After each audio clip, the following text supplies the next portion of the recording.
pozdrav, spoštovani in spoštovane v oddaji Evropski utrip.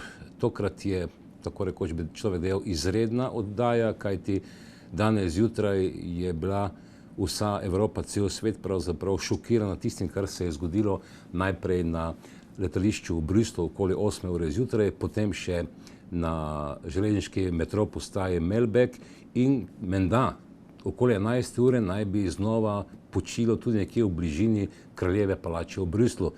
Kakšna je situacija, oziroma kaj sploh se je dogajalo v Bruslju, pa seveda v pogovoru z vodjo slovenske delegacije pri Evropski ljudski stranki v Bruslju, dr. Milanom Zverom. Pozdrav v Bruslju. Ja, lep pozdrav tudi nazaj. Vidim, da ste doma, torej, ne v službi. Ja, danes sem prišel samo do pol poti službe, potem pa je bilo odsvetovano, da hodim v parlament. Zaradi varnostnih razlogov stopnja ogroženosti je dvignjena na stopnjo 4, torej na najvišjo.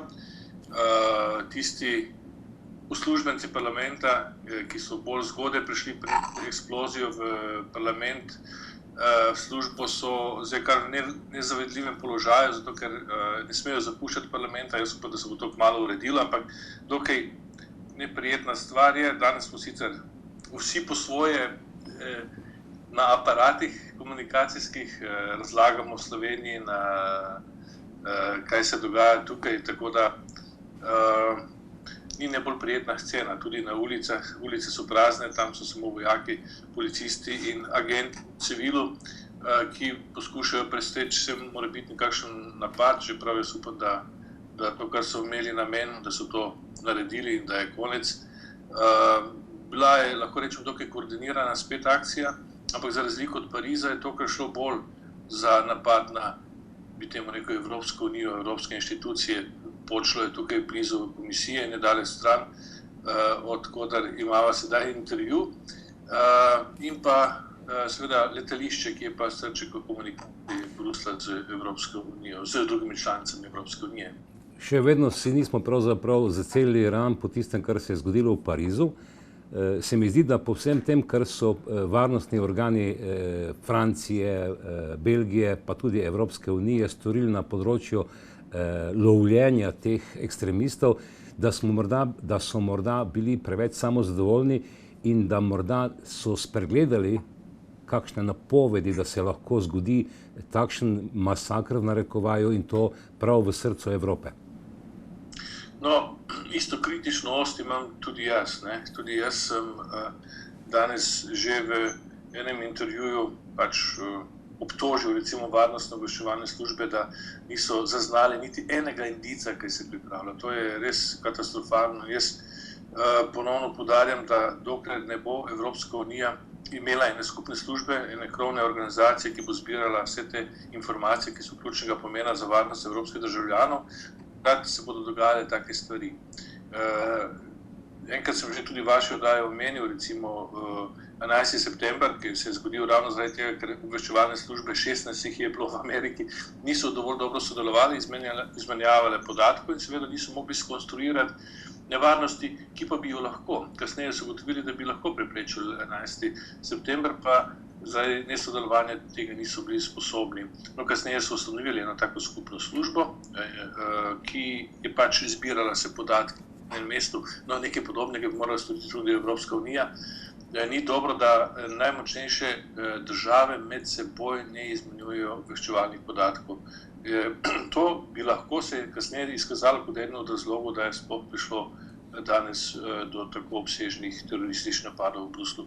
No, če so bili belgijski organi zadovoljni s tem, ko so pred 4 dnevi ujeli tega organizatorja pariškega pokola Abdel Aslama, se mi zdi morda, da so tu zaspali, da niso pričakovali, da se bo Islamska država, ki je že priznala, da stoji za temi napadi, današnjimi napadi v Bruslju, da bi lahko se maščevali. To drži. Lahko, da so to spregledali, lahko pa bi se napadi zgodili tudi brez te aretacije. Šlo je zelo dobro skoordinirano, obsežno akcijo, za katero dvomim, da so jo bili sposobni pripraviti v 2 dneh. Zelo verjetno je, da so to že načrtovali tudi prej. Ampak kakorkoli že, boj proti terorizmu ni končan z ujetjem prijetjem enega od njihovih voditeljev. Po mojem imajo zelo veliko podpornikov. To, kar se je zgodilo v okrožju, kjer je živel omenjeni terorist, to, da so ga ljudje podprli, da so šli na ulice in demonstrirali za njega, to je zame še bolj zaskrbljujoče. To pomeni, da je prav idol mladih in rekrutacija za tovrstne teroristične aktivnosti v prihodnje verjetno ne bo problem zanje. Ampak po tej današnji stravični oziroma strašni zadevi bi moral verjetno ali Evropska komisija ali Evropski parlament vseeno sprejeti neke ostrejše ukrepe. Tudi konec konca se mi zdi, da je Evropa prehitro nekako šla na kolena pred Turčijo, ko se je z njo pogajala okoli tega migrantskega vala. Ja, imate prav, varnostna politika in zunanja politika Evropske unije sta na tleh, sta slabi. Evropa se že 2 desetletji sooča z varnostnim vakuumom, z neko praznino, ki je nastala tudi zaradi tega, ker so ameriške vojaške enote odšle iz Evropske unije, članice Evropske unije niso zapolnile tega manjka, morali bi več vlagati v moštvo, v opremo, ne samo vojska, ampak policije in pa varnostno-obveščevalnih služb. V Evropi je rasla močna socialna država, tudi zaradi prišlekov, ki jih je ogromno, zlasti v Bruslu in pa Belgiji. Seveda za druge stvari je pa zmanjkal denar. Potrebno je verjeti, da je varnost pomembna vrednota v zahodnem civilizacijskem okviru, kamor se preštevamo, in države so v zadnje leta pač zanemarile to pomembno dimenzijo in sedaj nastradajo tudi nedolžni. Tukaj bi morale vse države, vse vlade držav članic še enkrat razmisliti, kako bodo izboljšale varnostno situacijo v Evropski uniji. Jaz mislim, da še je zdaj mogoče upravljati, ampak če bo šlo tako naprej, če ne bodo nič storile, potem bo zadeva šla navzdol. Predvsem pa pričakujem, da bodo v prihodnosti resnično oblikovali skupne organe, nekatere zlasti na področju varnostne dejavnosti tukaj pešamo. To se vidi, da nas praktično presenetijo ob vsaki teroristični akciji. Tega se ne bi smelo dogajati. Poglejte, Amerika popolnoma nadzira situacijo. Ne vem, zakaj Evropska unija tega ne bi mogla. Torej, verjetno nekje aprila meseca, verjetno, če ne aprila, pa morda že naslednji mesec, boste morda, ne vem, v ljudski stranki, Evropski ljudski stranki ali kdorkoli že pač komisiji predlagali sprejetje kakih ostrejših ukrepov, zaščitnih ukrepov? Zagotovo bo terorizem ena od točk visoko na agendi evropskih inštitucij, pa tudi Evropskega parlamenta. Nenazadnje je bil to prvi takšen napad, bi lahko rekli kar na evropske inštitucije. Napad se je zgodil v neposredni bližini Evropske komisije in nekaj bo potrebno postoriti. Tudi kar se tiče varovanja evropskih inštitucij, znano je, da je Evropski parlament najslabše varovan parlament v Evropi in seveda v prihodnje bo treba nekaj hitro narediti. Debato o tem smo že imeli dvakrat, že pred enim letom, pa še pred pol leta, da se bolj malo stori, več ali manj se analizira. Parlament je pa, jaz sem tudi sam pred nekaj meseci podal nekaj predlogov za izboljšanje varnosti in zanimivo, da so nekaj od teh celo sprejeli. Ena od teh je ključna, to je, da se zapre Nevsko ulico, ki poteka pod obema krilama Evropskega parlamenta. To je idealna priložnost za teroriste, če bi želeli vreči v zrak Evropski parlament. Skratka, tam bi bil nadzor veliko bolj potreben. Povejte mi, same inštitucije evropske verjetno varuje belgijska policija, a ni čas morda razmisliti o tem, da bi Evropska skupnost oziroma Evropska unija oblikovala lastno varnostno službo, ki bi varovala te inštitucije evropske od Brusla do Štrasbura? Take službe že obstajajo, ampak ne počnejo tega, kar ste vi predlagali. Zagotovo bi to bila ena od rešitev, še posebej zato, ker jaz sem zelo hvaležen, recimo belgijski vojski, da nam zadnje mesece pomagajo varovati komisijo, parlament, svet in podobno.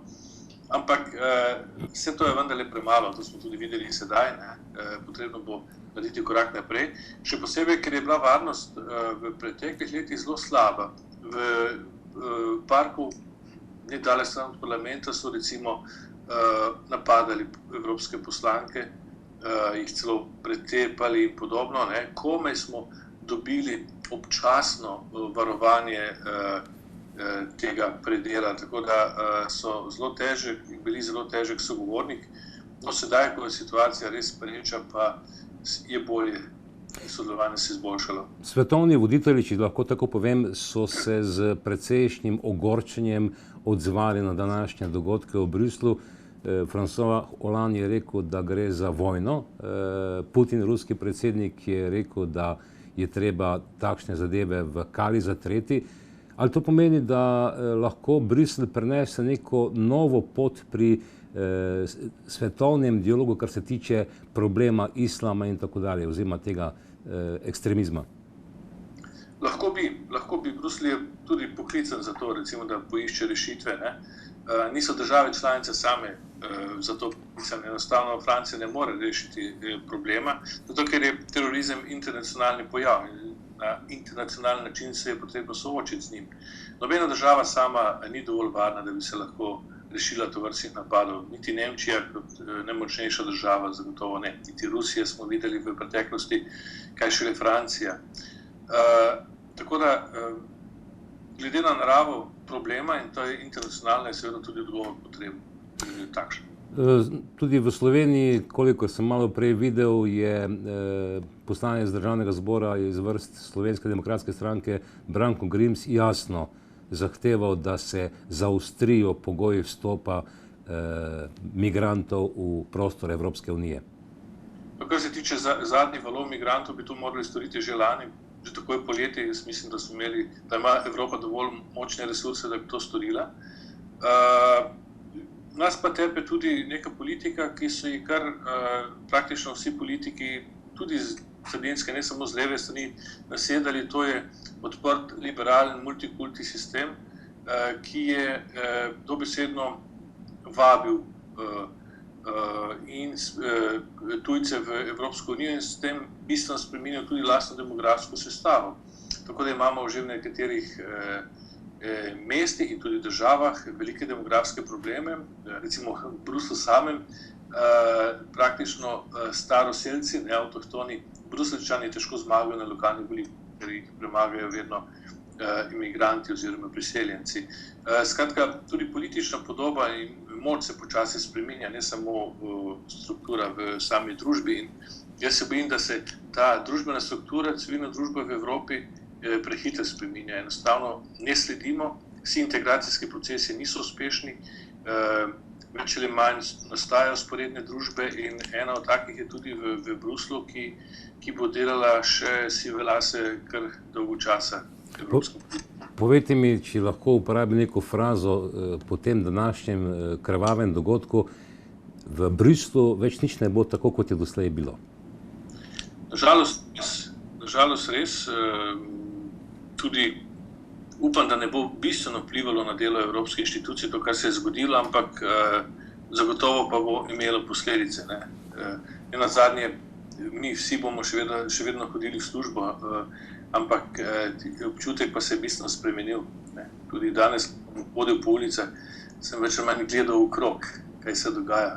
Strah se je torej nekako razlezel po Bruslju med ljudi. No, tako je. Zdaj še nekaj, če smo že na zvezi, me zanima vaš komentar pisanja predsednika slovenske vlade Mira Cerarja, predsednika Evropskega parlamenta Šulcu, v zvezi z vašo pobudo, predlogom, mislim, da ste ga dali okoli 1. februarja letos, da se v prostorih Evropskega parlamenta v Štrasburu postavi neko spominsko znamenje vsem žrtvam povojnih pobojev v Sloveniji. Namreč, prebral sem to njegovo pisanje, rahlo moram povedati, sem zgrožen. Ja, da se občutek ne izdaja, tudi jaz sem bil, ko sem ga prebral. Ampak ne vam razložim na kratko kontekst. Omenili ste to pismo predsedniku parlamenta in predsedniku moje politične skupine. Potem pa sem čakal odgovor od predsednika politične skupine Evropske stranke sem ga takoj dobil in to pozitivnega, medtem ko odgovor predsednika Šulca se čaka. In malo je bilo zanimivo, da tako dolgo ni odgovoril na moje pisanje in potem sem seveda zvedel, zakaj. V to zgodbo so vpleteni tako poslanka Fajonova, kako tudi Zveza združenj borcev, ki so očitno pritiskali na predsednika Šulca, da ne odgovori ali pa kako ne odgovori, seveda negativno. Pismo, ki mi ga pisal, poslal Tito Turnšek, predsednik borčevske organizacije, je seveda zavajajoče, omenja po vojni, da niso Slovenci ali pa slovenska komunistična oblast delala terorja in pobijala ljudi, ampak da je bilo to enostavno maščevanje jugoslovanskih različnih vojaških formacij nad kvizlingi, tako imenovanimi kvizlingi, seveda kar ne drži, ne? In tudi vrsto drugih tez je postavil, ki ne vzdržijo, vendar moj namen je bil seveda popolnoma drugačen. Jaz nisem želel kazati s prstom za krivci ali pa, da bi bilo potrebno koga preganjati, čeprav je znam, da Slovenija je edina postkomunistična država, ki ni zaprla nobenega storilca za te množične poboje, praktično za ta genocid. No, kljub temu pa me je presenetilo včeraj, ko se je predsednik vlade odzval in sicer z besedilom pisma, vsebino pisma, ki mu ni v čast. No? Saj tudi slovenske vlade in slovenski politični eliti ne. Notor je pisal prav čudne stvari od tega, da Slovenija seveda ni ničemer odgovorna za tisto, kar se je dogajalo takrat. To noben odgovoren nemški oziroma noben nemški politik ne bi česa izjavil, da recimo danes Nemčija ne bi bila odgovorna tudi za vse isto, kar je počel nacistični režim, oziroma da ne bi popravljala krivic in podobno, ne, da bi imela tako pišmevuhovski odnos do teh stvari. Slovenija danes mora se opominjati, pa tudi spominjati in tudi popravljati krivice. Ne. Če tega ne stori, je potem vlada neodgovorna in nesočutna do teh pojavov. In moj namen je bil, in v odgovoru danes tudi predsedniku Cerarju jasno napisal, da bi samo evropske inštitucije izrazile z eno postavitvijo take plošče in pietetni odnos do vseh teh žrtev, ki so večinoma evropski, danes bi bili evropski državljani, torej pripadniki drugih narodov. Slovencev je tam velika manjšina. To pomeni, da je tam v slovenski zemlji pokopana prava mala Evropa in tudi zaradi tega bi bilo smiselno, da se evropske inštitucije vse na simbolni ravni odzovejo. In torej, pismo je bilo zelo, bi tem rekel, soft, ni bilo preveč zahtevano, nenapadalno, ničemer mi ni bilo mogoče učitati politizacijo teh zgodovinskih dejstev, teh temnih strani naše zgodovine, ampak nasprotno, v tem sem videl en korak k spravi tudi na politični ravni, ampak zaenkrat mi očitno ne bo uspel. Ker je tudi Miro Cerar v tem pismu pozabil Šulcu napisati, da je slovenski parlament pod njegovo vlado že dvakrat zavrnil sprejetje te deklaracije o žrtvah totalitarnih režimov. Točno tako, nasprotno sprenevedal se in pismo razlagal, kako je predsednik parlamenta in podpredsednik njegove stranke, dr. Brglez, govoril o tej resoluciji. Čeprav se vsi bolj spomnimo njegovega intervjuja za Mladino, kjer je govoril, da so bili ti poboji, ki so bili storjeni v kontekstu neke etike in naravnega prava. Skoraj jih je opravičeval, kar je seveda nespodobno za tako vrhunskega politika v državi. Dejva, dr. Miran Zver, na koncu jaz vam želim varno pot domov. Menda zdaj greste domov, ker imate v Belgiji 2 tedna počitnic, ne? No, zdaj so prazniki, drugi teden je pa tako imenovani zeleni teden, ki je namenjen delu v volilne enoti oziroma v državi, od katere prihajam. Torej, kaj, Srečno pot domov, ne? Hvala lepa, hvala za dobre želje. Pa pozdrav v Bruselj, ne? Hvala. Srečno. Mi pa se vidimo v naslednji oddaji Evropski utrip. Srečno.